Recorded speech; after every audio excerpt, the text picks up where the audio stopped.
মধ্যবিত্ত পরিবারের বাবা মা সব আশা ভরসা রেখে ছেলেকে লেখাপড়া করায়।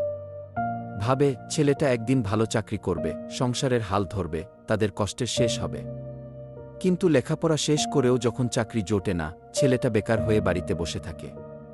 সমাজ, আত্মীয় স্বজন, এমনকি কাছের মানুষগুলোর কথাও তখন বিষের মতো মনে হয়। পকেটে টাকা থাকে না, বন্ধুবান্ধবের কাছে ধার বাড়তে থাকে। বেকার ছেলের বন্ধুও থাকে হাতে গোনা, যারা শুধু অব্যক্ত কথা শুনতে পারে।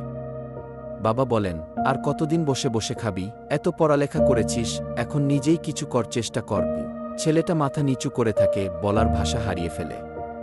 ছেলেটা বোবা কান্নায় বুকটা ভাসায়। এই কান্না কেউ দেখতে পায় না, বোঝেও না কেউ। চেষ্টা তো কম করে না, তবুও কেন চাকরি হয় না? তবুও সে স্বপ্ন দেখে, ভাবতে থাকে, একদিন তো ঠিকই ভালো কিছু হবে। মেঘের পরেই তো সূর্য হাসে, অন্ধকারের নিচেই তো আলো লুকিয়ে থাকে।